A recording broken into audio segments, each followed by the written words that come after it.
Hello, hello. Welcome to the Story Darlings podcast. I'm Sandra. And I'm Tera. And what are we talking about today, Tera? We are talking about part 2 of Assassin's Blade, which is The Assassin and the Underworld and The Assassin and the Empire. Yeah, so if you missed last week's discussion, we talked about the first 3 short stories in the Assassin's Blade collection. And so we are jumping back into where Celaena is. And this part, Underworld, begins with Celaena and Sam coming back and getting back into Arobyn's good graces, I guess. He does something which is like so classic domestic abuser type of thing, which is like showering Celaena in presents and trying to like apologize in a very shallow kind of manner. He goes out of his way to give her a new suit, which she uses the spider silk that she had gotten in the Red Desert to get that tailored in over the heart of the uniform for extra protection there. She finds out what happened with Sam specifically. You want to go into a little bit about how Sam's time was away from Celaena? So Sam, he was forced to watch her be beat, but then he was also kind of taken off the rotation for the jobs and given in his eyes, very demeaning job of basically babysitting Lysandra and helping her with her coming out party. It's a point with Celaena because she doesn't know that this was his punishment, but she thinks he's doing this because he likes Lysandra, and Lysandra is a future courtesan, and she is about to have her virginity auctioned off. She is supposed to be one of the highest grossing virginities, which is just Anyway, Celaena cannot stand her. And so the fact that she is all over Sam and Sam is kind of doing her bidding just hits Celaena wrong. And so that's a point of contention between Sam and Celaena because Sam's like, hasn't told her that he didn't have a choice in this, but he didn't have a choice in it. And Celaena is holding it against him after everything. It's kind of fun seeing Celaena be the super jealous one. Of all the crap that she would give, like Dorian and Kaol in the first few books that we read in the series. Lysandra is totally aware of what she's doing. She is just like having her own type of fun, egging Celaena on. There's also a point where Sam mentions that Lysandra just wants Celaena to acknowledge her. It seems like Sam thinks, and Sam is a boy, so he doesn't understand all of the nuances of girl like against girl. Sam is in the mind thought that Lysandra looks up to Celaena kind of, and that's the reason she's being bitchy is because Celaena won't reciprocate that. Celaena's like, I still can't stand her. I don't give a shit why she's doing it. I can't stand her. The dynamic with Lysandra is so interesting because on one hand, I feel really bad for her it's kind of like that scene from Taken whenever his daughter's put up for auction. And so I feel for Lysandra in the sense that she's just going to be put on parade for these despicable human beings to just go to the biggest bid, like an auctioneer, like she's livestock or something. Also, Arobyn has been using Lysandra as a tool to get back at Celaena, as if that would bug her. Like he is just parading around with Lysandra. There's a scene that was kind of like Pretty Woman to me when they go to the orchestra and Celaena is watching Arobyn in his box with Lysandra at his side where she used to sit. She is like trying her best to ignore them and focusing on the show, and it's bringing her to tears because it's so emotional and she can't get that song out of the head, which ends up being a cool little detail in an earlier book with Dorian. I don't think Lysandra cares. Like, I don't think it's offensive to her that her virginity is being auctioned off. I think she likes that. I think she likes the power or the prestige that comes from being what she is. Unlike the Taken scene where she was kidnapped and forced into that, I think Lysandra eggs it on and is enjoying it. And so I don't feel so much sorry for her because my impression of her, if she was given the choice, she would choose where she is right now. That's an interesting take on Lysandra because there's definitely like a form of exploitation going on. So even if she accepts like, oh, this is prestigious for me and this is what I want out of my life, there's still that level of exploitation that's really dirty, and she's just not privy to that yet. Like she's not in a maturity to really know what's happening to her. Yeah, it's a different kind of hatred than, say, Sam's mother. I, in my head, likened it to like in way back times where it was her season, like the ton and stuff. That was their coming out and they're of age and now they're marriageable. In her case, though, it's you're buying her virginity. They're auctionable in Lysandra's case. But like that's what I was picturing in my head. She was having like her season. And that's what Sam was helping with, is make sure that that like went well. And she had a whole lot of suitors who were willing to pay. In true Throne of Glass fashion, there's yet another party, and this time it is the Harvest Moon Gala that Celaena, I don't know if Sam ended up going to this, but Celaena definitely goes. There's some fun cameos. And the interesting thing is, Celaena went to this Harvest Moon Gala as a cover for a job that she accepted. It's for a woman named Leifer, and she is like the estranged ex-wife or whatever of Donoval. Is that his name?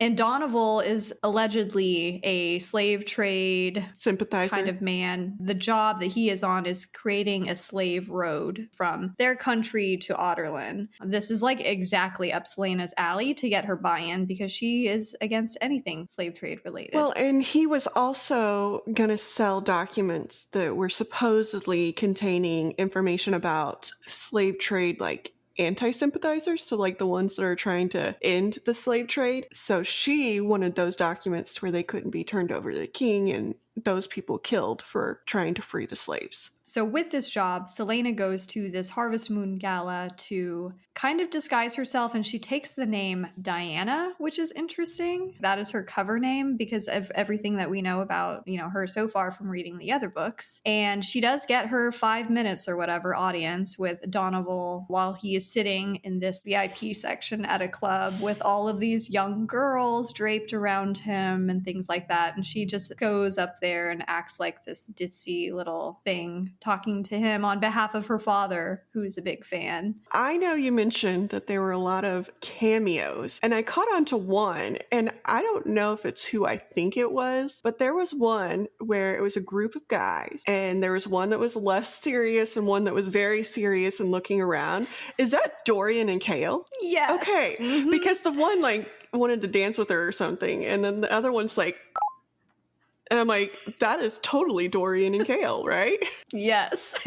It's the classic Kale mean mugging anyone that isn't on the prince's level. I think it described his eyes, like his sapphire eyes from behind the mask or whatever, because it was another masked kind of ball, which is so convenient for a Dorian. But I loved seeing young Dorian and Kale, like way back before all this shit happens in the later books that we've read, which is so fun. I feel like Sam was there and he got super like jealous or something of Dorian, right? Yes. Like he was just sassy at him. Yes. He was there. This is the point where Sam also, he knows her love of the theater and her love of that music that made her cry. And he gives her a very, very nice present of that music's like music sheets so that she can play it in between her getting to go to the theater, which just crushed me because that is the music that I'm thinking that she is playing when Dorian comes in and he's like, oh, this is about a lover. And she's like, well, yes. And like Dorian gets all jealous, but she is so moved by this music, and she was moved in the first place, but now she has another tie to it, which is Sam. So it's just another little like masochistic moment of Sarah J Maas where it's like, oh, it hurts so good. It hurts so good. Yeah, that one really tugs at the heartstrings. So it's after this, she is to meet with Donoval, and her cover is blown. Like Donoval finds out that she isn't who she says she is. No, right? Donoval doesn't. But she goes into his house to kind of snoop, and she gets caught by his bodyguard. And his bodyguard is the one that traps her in like the sewer. Philip. Yes. And so she gets trapped in the sewer, and Sam, who she had told not to look for her because she would be fine and she's got it and she's the assassin of Otterlin and all this stuff, but he still comes to look for her and ends up saving her from drowning in a waste trash-filled sewer, which is disgusting. Yes. So Sam comes and saves her, which is just a little knock in her ego too. 2 knocks, because she got trapped in the sewer by this dude and almost died, but then Sam had to save her. So her ego's not doing well after this. That scene was so gross because she's literally in like this little confined space and she can't get like the opening grate to the street busted open, and the water level is rising, and it's like a cut scene of her like taking a deep breath and just submerging herself in this nasty refuse sewage water. But Sam saves her. He finds like someone nearby who has like the big lever to like help heave it open. And I thought the scene after it, when she was like taking so many hot baths to like rinse herself, making herself vomit to like get everything out of her system. And Sam's line to that after he's like, "Are you done taking showers? Like, there's no more hot water." Like, oh, just like add injury. Just keep it. And then we see her get pissed off with Arobyn. I think it was because of Lysandra, because Arobyn is like flaunting that, but she got pissed off at Arobyn and she finally pays him off and is like, "Peace, dude, I'm leaving," right? Yes, finally. She's like, "I'll keep taking like orders or whatever. Contracts, that's the word I was looking for." She'll keep taking contracts, but she is done being at his beck and call. And he doesn't let it show very much, but this irritates him. And so she moves out and Sam comes with her. They end up kind of moving it quickly. I mean, they've known each other for years and years and years, and we come to know that Sam has been in love with Celaena for a number of years and was too afraid to tell her. And we also see that Sam kind of forced her hand in that a little bit in the moving in phase, because he's like, "I'm just going to go to Benjali because I can't stay here with Arobyn and see him do what he's doing to you. And so I'm just leaving. You're always going to pick him over me, and I can't take that anymore." And Celaena's like, "What the fuck? No, you don't get to leave me. I choose you." And I loved it. We also find out that the whole deal between Arobyn and Sam that kind of calmed things down, at least from Sam's standpoint, was the only thing that he asked for from Arobyn was to not hurt Celaena again, and he would forgive Arobyn for what he did. Like, that was the only thing he asked for. So selfless. And he resents Celaena just coming back and forgiving him in his impression because Arobyn gave her gifts. And he's like, "All I want is for you not to be hurt, and all you're wanting is for him to give you gifts and then fall right back into the pattern that you had. And I can't live with that." Yeah. Which, it's understandable, right? Mm-hmm. Because you feel like Celaena goes through all this growth in the Red Desert after what the Master tells her about Arobyn and, you know, her being used, and Arobyn will never care about her and that sort of thing. And then she gets back to Rifthold and she just keeps putting off paying Arobyn off for herself and then, you know, later for Sam. But yeah. Well, and she's been so groomed though.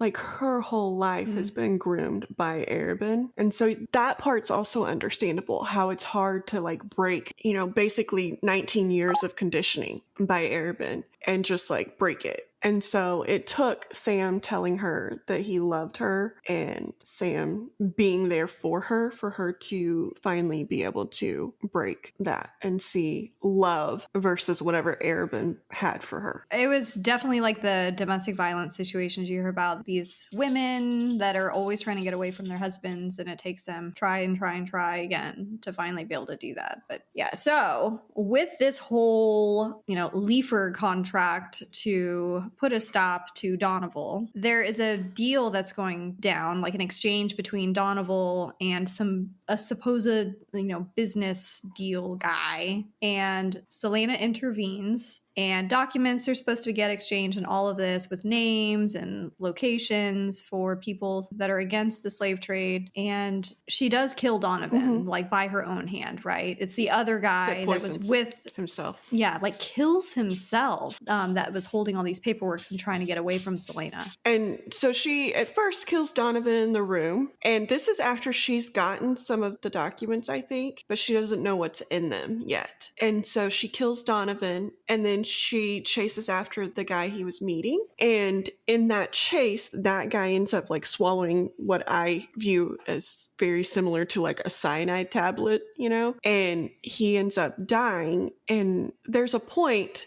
because she also kills Philip, right? And there's a point where Philip's like, you're wrong. Like, that's not what he stands for. He loves his country. And she just kind of like, oh well to that, and then goes and kills him and then chases. And then she sees that the other guy had lit his documents on fire, but she sees the bottom part of it or a piece of it, and it indicates that this is not people who were wanting to, like, the sympathizers, you know, like he wasn't going to turn over the documents of sympathizers. He was going to turn over documents, or not really turn over, but they were working together for these sympathizers. So they were on the right side, and she just killed them for Arobyn. And she also knows that Arobyn knew what was happening. And she finds that out because she goes back to Arobyn and tells him that it's done. And Arobyn's like, well, did you look at the documents? And she's like, no. But then he says something, and she's like, he knew he was sending me there. And that Leifer was the one that was trying to get rid of the sympathizers, and that the road is actually going in place to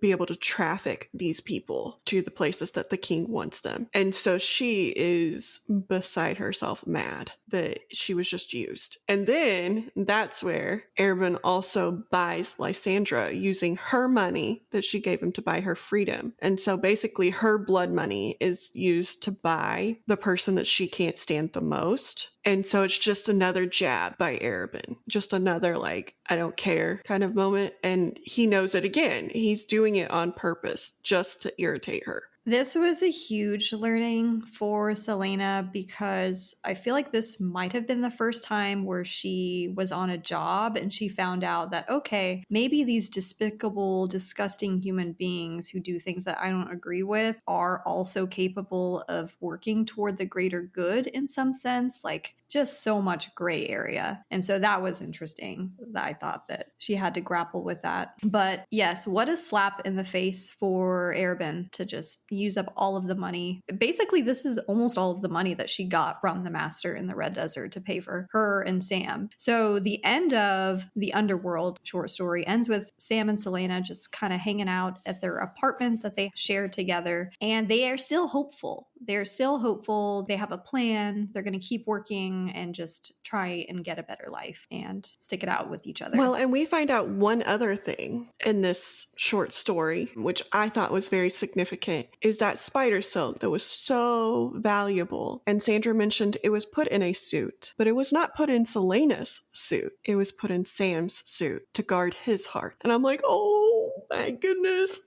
Again, like, her love language is sacrifice. She sacrificed not only the thing that was worth so much money, but it could have protected her. And instead, she wanted it to protect him. And it got me. It got me so hard. I love that you worded it that way, that these little actions and favors that she does in that sense is her love language, because in The Assassin and the Empire, which is the last book in The Assassin's Blade, we hear Sam tell Celaena that he loves her. Like, I love you. He says it like so many times to her, and not once does she say it to him, which we kind of learn about why that is so. The Assassin and the Empire, it begins with a prologue chapter, which is called After, and it is essentially Celaena sitting in a carriage being carted off to the salt mines after everything has happened. And then the next chapter, it takes place about a month after the events of the Underworld, and again, Celaena is at the orchestra, and she comes back to the apartment, sees a note that Sam left, and he just tells her that he is out. She already knows what Sam is doing, so she leaves the apartment to head over to the vaults, which we've seen in the past in a previous reading. And Sam is in the fighting ring.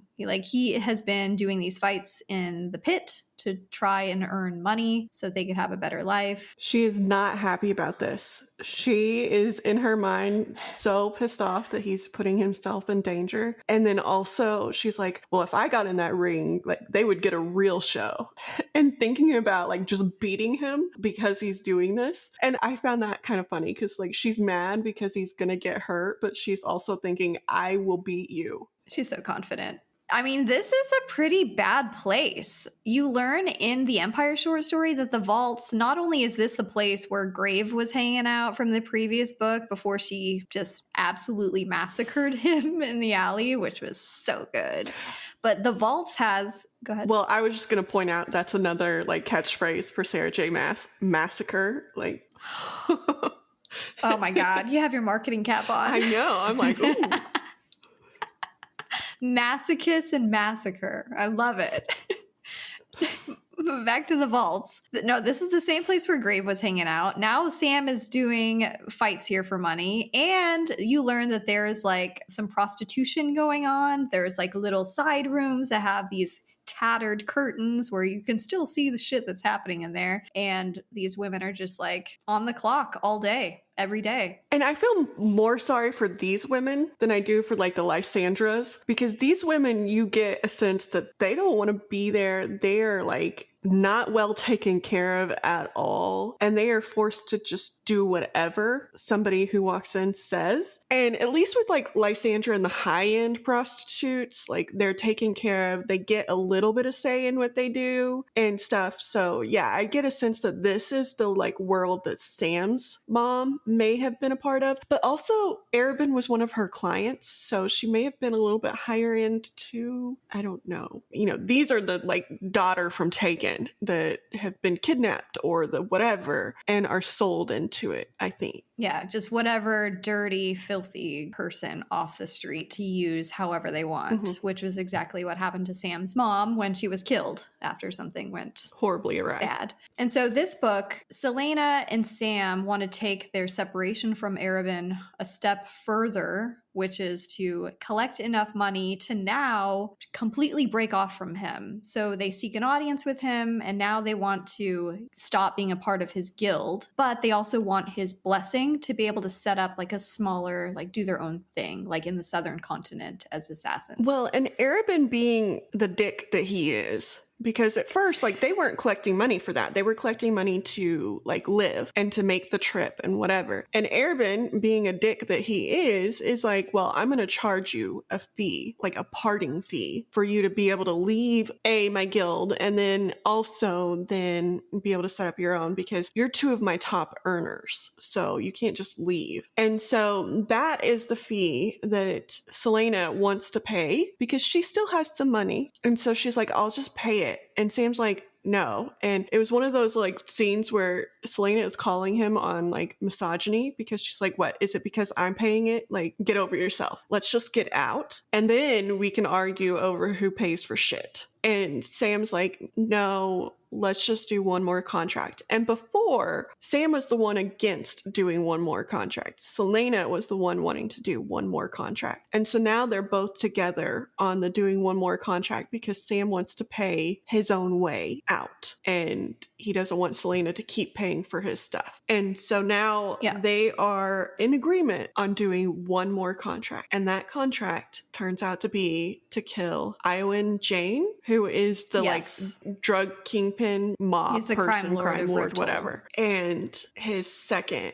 who is Farran, who we've met previously. Yeah. And they run the vaults, by the way. Like the vaults is their stomping ground. So after Celaena and Sam are out so much money to finally just let go of Arobyn, they are very hard up for money. So Sam goes out and he gets this job, this one last job, and it's under very shady circumstances. Like it's a cloaked figure that comes, you know, to Sam, and they make this deal together. But Celaena and Sam are feeling very confident about it and taking them down. So they do a lot of recon work, you know, trailing Farran, trailing Jane. And there's one scene where she follows them to the vaults, and you can see that Farran is a bad mofo. Like people are scared of him. There's something like very, like especially dark about him, and how people kind of just cower from him in this place and like keep away. Well, and you also see he's a bit of a sadist. So he enjoys the pain that he inflicts on people, and he tries to do the most that he possibly can to a person, which is just disgusting. But that is the type of person he is. Yeah, Celaena sees him meeting with a guy that is indebted to him who has been like not been able to pay him back and keeps lying about getting him back his money and stuff. And so Farran takes him down below because apparently in the bottom of the vaults are just these locked up rooms where they torture people and do all of that stuff. And so he takes him down there. You immediately just hear screaming as the guy is tortured. And then the barkeep, like they start playing like music and stuff to drown out the guy's screams. And that's pretty much that scene. But after all of this, Celaena is still feeling good about her ability to kill Farran and Jane. And there's a part in that scene where Celaena mentions that, like, basically the person is okay at that point in time, because if he wasn't okay, his, like, screams would be different because people blow out their vocal cords at a certain point in torture. And that scene just, like, was horrific. And the fact that Celaena knew that, it just brought you back to the fact that she has done horrible things as well. And so they're kind of on par. She doesn't enjoy it, like Farran does, but they're on par with doing bad things in the past. Yeah, I'm glad that you called attention to that, because there was a scene between Celaena and Sam where she is like second guessing the things that they have been doing over the years. And Sam basically tries to comfort her and ease her mind. Like, we are not like Jane and Farran, because the difference is we don't, get a kick out of it. We don't get a rise out of it. And so that helps a little bit. But it's after this scene with the vaults, Arobyn decides to just make himself at home and breaks into their apartment while Sam is out. And I hated this scene so much because just the audacity of Arobyn to come into her safe place that she has established for herself, paid for by herself, and to just act like he is having so much remorse and feels bad. And Celaena was just so important to him. And he kind of tries to make it seem like he loved her or something. You remember that? Well, I was just like, what a piece of shit. And there are call outs to the fact that they never became lovers, but that is kind of what they were like heading towards, kind of thing. Like, she made a couple call outs of like, it never became that, but that is kind of the conditioning that she got. And you see that in him. Like, he says he loves her, and he's just a creepy like groomer, and he lost his favorite toy, and so now he's got to try and get it back. And it's just a disgusting scene where you see into the mind of Arobyn and his manipulation. That was one thing that was like so strange reading from Celaena's POV, because everything is seen through her lens, right? But there were so many times when Arobyn is described on pages like handsome and has really gorgeous eyes and things like that. And you know that Celaena is like her perspective, how she sees him at times. But no, it was totally that groomer, just icky kind of relationship between them. Because isn't he like 25 years older than her too? I don't remember how old he was, but I got the sense that he wasn't. He's not that middle-aged, but he's older. Yeah. It's gross. And Celaena, being Celaena, decides not to tell Sam about this little visit because in her mind is like, why let him worry? One of the next scenes is a conversation that I loved between Celaena and Sam. Celaena asks Sam, tell me your deepest secret.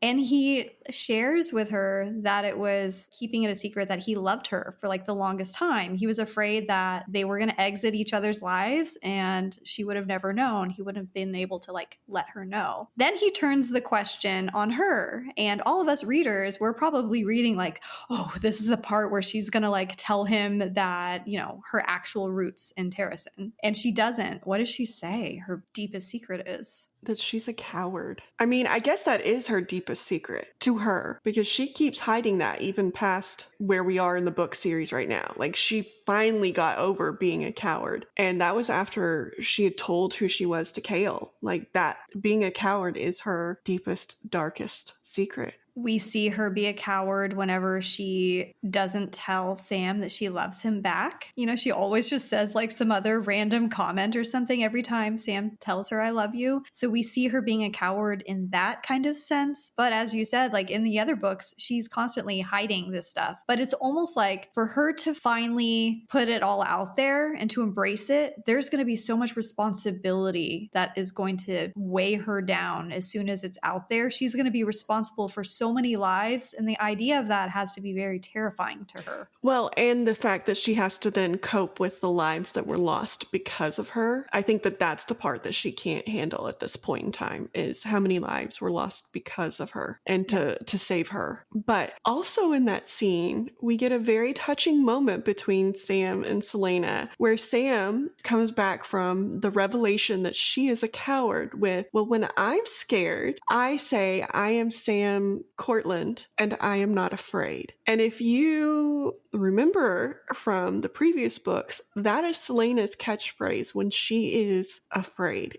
is I am Celaena Sardathian and I will not be afraid, or I am not afraid, or whatever. And that came from Sam. Again, one of those, like, not a sacrifice, but like a touching kind of revelation between those two. It just adds so much depth to her character and what she's been through and the people that left a mark on her. Even their names, like, I never noticed that their initials were just flip-flopped with S and C and then Celaena, you know what I mean?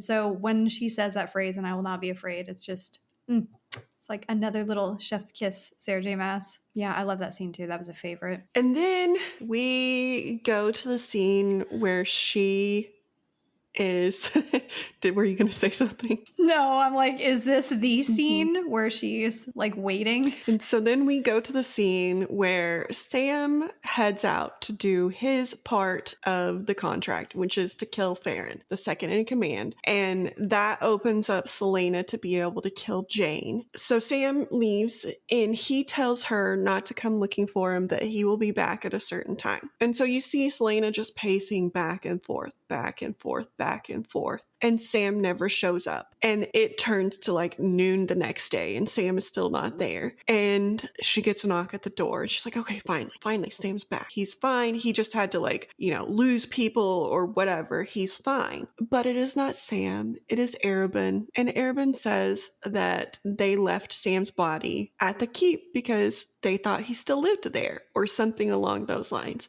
And so you see Celaena rushing off to go find Sam and his body, and every other person in the keep is just distraught because Sam was a good guy. Everybody liked him. And Arobyn's not so much. Arobyn's like his little dicky self. And then Celaena overhears somebody talking outside her room about how they are going to go and pay back the death of Sam and how there's a window that's going to be left open and whatever. And so Celaena goes out her window and she is going to seek her revenge and go through that window. So she does. And she goes to attack, and she does end up killing Jane, which leaves Farran alive, and Farran basically gasses her, and she is not able to kill Farran. And then he takes her to the king, who sentences her to being a slave in Dovier. When Celaena got the news that Sam had been killed on this job to get Farran, a part of her kind of dies in that moment. Like, everything gets quiet. She gets very detached, rushes over to the Assassin's Keep, goes down where they keep, you know, prisoners and bodies and stuff, looks at Sam's body, and he is almost completely unrecognizable from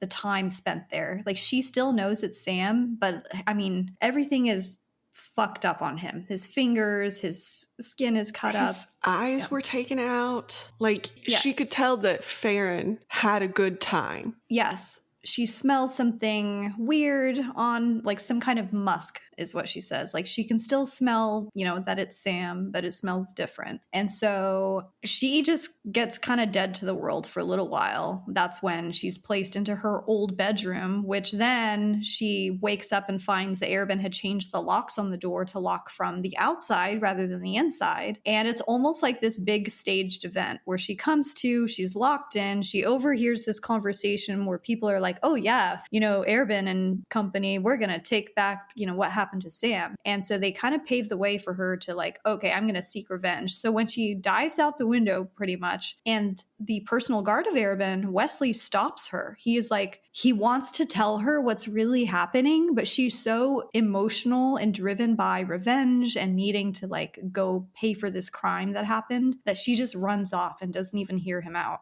Mm-hmm. And so she falls right into that trap. And the musk scent that she smelled on Sam's body, it had been the Gloriella poison that was used as the gas to knock her out there. So two things. Yeah. The part where I could tell that she was just destroyed by what happened to Sam is there is this like a part in that scene where she mentions that he still smells like Sam. He smells like the cheap soap she made him use because she wouldn't let him use her expensive stuff. And I'm like, that is something that you think about, like when you're completely distraught and destroyed, like what you didn't do, what you kept that person from experiencing, and the selfish moments you had that took away from their life. And so she is thinking about the things that she didn't let him do and the things that she didn't do for him. And that just destroyed me. And then the second thing is that seems like a pattern with her not listening to people and just doing like ignoring them, because she did that with Philip too before she killed Donovan. And then she did it with Wesley. Like she didn't let him finish. And if he had finished either one of them, like she would have known what she was about to do was the wrong move and that she was playing into the bad people's side. Celaena could use a little bit of learning in the art of hearing people out, whether or not you want to believe them, but hearing them out.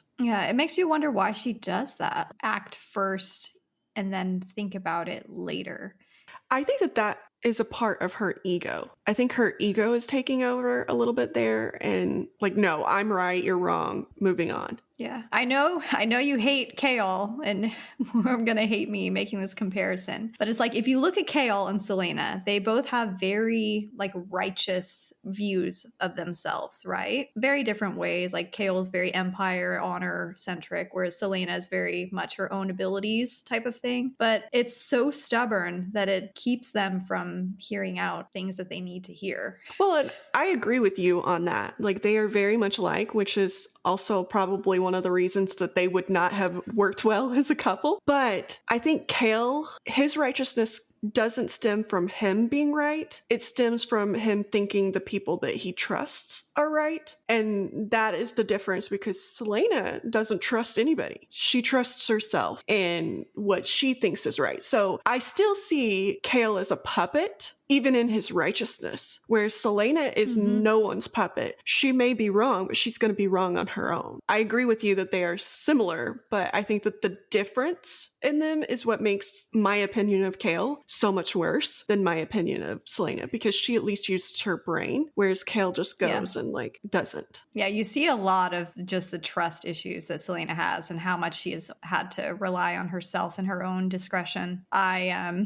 don't know, when you brought up Chaol, it made me think of the cameo when they're at the gala, and even how Sarah J Maas like wrote Celaena's perspective on like how she sees Chaol is just this like stern guy. And then Throne of Glass, we know, chapter 1, it opens with Celaena just like hating Chaol and imagining all the ways that she's going to kill him and stuff. It was like, I loved how that fit together, how she looked at him. I'm wondering if they recognized each other a little bit when they first met in Throne of Glass. Like if there was some spark of like recognition that I've met you before. Like I know Dorian does, but I think that stemmed back from childhood, not from a year before when they met. But I wonder if there was any kind of a subconscious like, do I know you? Like deja vu moment or anything? Totally. So we see her getting sent to Endovir and the king being the king, douchiness, like just out the wazoo.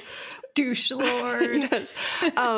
And so she kind of makes a comment that the king interprets as she wants it to be quick, her death. And he's like, no, I'm not going to give you what you want. I'm going to send you to Endovir and tell them to keep you alive as long as they possibly can. So you have to suffer even longer. And so she's sent over there. We see that. And then we get a cut scene to Arobyn watching her being taken to Endovir.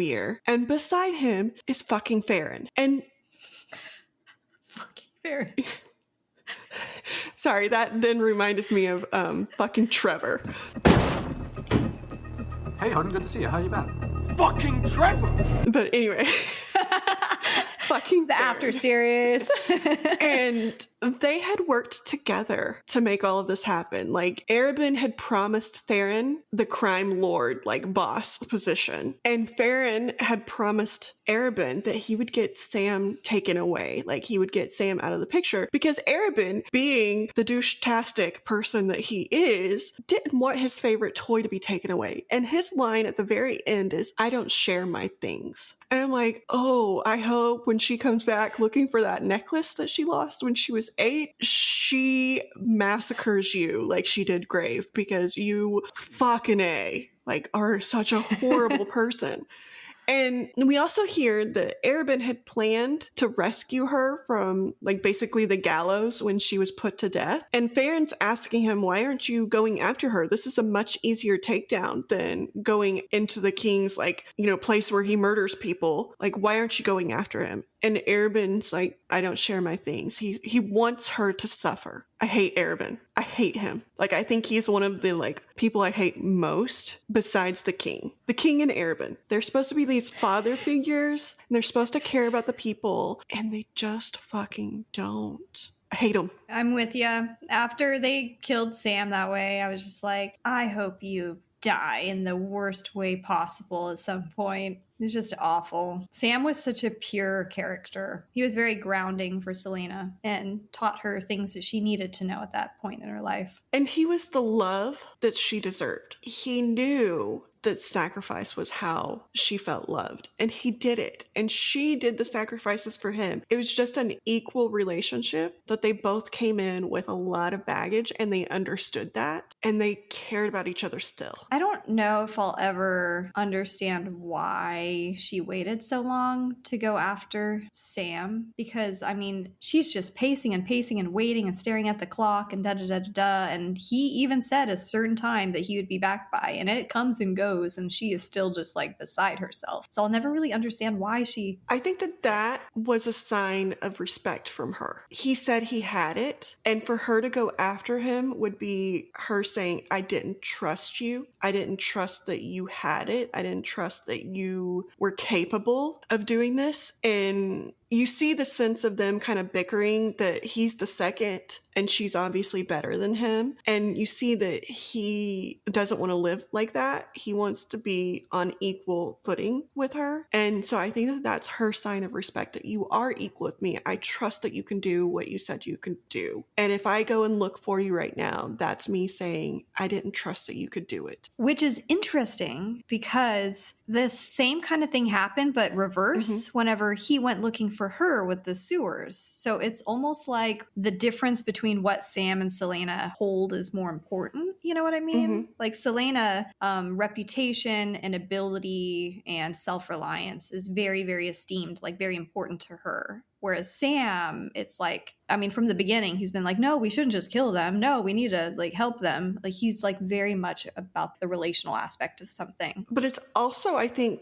part of the, like, she has always been number one. Sam has always been number two. For him to go and rescue her, she's number one. She knows she's better than him. So it wasn't putting her down for him to help her. Whereas I think for Sam, he's number two and he knows it and she knows it. And that was the one thing that he wanted to be, is equal. I think that just took on another connotation because of the dynamics that were already present. It can't be the same for both of them because there's already a dynamic that contradicts them being the same. And so with Celaena being carted off for her sentencing in Endovir, it's like a couple week journey there. At one point, she looks out and sees a white stag, which is the symbol of her homeland, Terrasen, and she saves the stag in a way, banging on the carriage to kind of scare it away before it can get killed by all the guards attending with her. But then we get the touching closing scene where she is resonating those words that Sam had shared with her when she is feeling like a coward, feeling very scared. And she says, my name is Celaena Sardathian and I will not be afraid. I will not be afraid. And like, that's how the end of the story. And then the story continues from Throne of Glass onward. And next week, we will be discussing the first part in Queen of Shadows. Is that the next book? Okay. And yes, I know I said before that I was really looking forward to this, and I was upset that we were having to read this other book in between because I wanted the mayhem and the carnage and the like massacres to go on. But this book just gave me another reason, because at the end of the last book, I still felt a little sympathy to Arobyn. Like, he hadn't shown his true colors yet in like the Throne of Glass part, you know, because we hadn't heard very much from him. But now I really want her to take her rage out on him too. And so when we left off of the last book, she was going to find her necklace from him. And it was very like, I'm just going to go find it, not I'm going to go murder him and carnage will ensue with Arobyn. Carnage is going to ensue with other people. But you didn't get the sense that Arobyn was on her shit list, or I didn't get that sense. Like, she doesn't like him, but, you know, it wasn't like he's responsible for like this. And now we know that he's responsible for it. So I am waiting, not patiently, I'm just waiting for her to take out all of that rage that she should have about Sam's death and him setting her up and all of these things. And I want him to die a horrific way. And if we could make it the same way Sam died, I'd be happy. Where Celaena's doing it herself. Pluck out those pretty eyes that he has. Silver. This book did such a great job of showing everything that was at stake once upon a time. Like, just the magnitude of everything that Celaena has lost. And it's going to make her payback, whatever you want to call it, that much sweeter when it finally gets to Arobyn. But I kind of feel like at this point in the story, Celaena is still not 100% like what exactly happened. No. She just knows that someone fucked up the plan. So she has suspicions, but she doesn't know yet. And that was like the saving grace for Arobyn for me, because if somebody took him out, I have to assume it was Arobyn who took him out. Like, he wasn't holding up his end of the bargain. I am there with Celaena. I would like to be there with Celaena as murder happens. We hope you enjoyed the second part of our discussion of The Assassin's Blade by Sarah J Maas in our Throne of Glass read-along. And stick around for next Tuesday, because we'll be talking about part 1 of The Queen of Shadows. And I know Tera is chomping at the bit to see where our girl is at and what her next steps are with how things ended in Heir of Fire. So if you haven't checked out the rest of our discussions, I mean, we have Throne of Glass available. Now all of Assassin's Blades is out there. Crown of Midnight and Heir of Fire. All of that is out there. And I'm really just looking forward to see who she kills first. These are the important things. We're halfway there now. Woo! Woohoo! Getting close. All right, we'll see you next week. Bye. Right. Bye.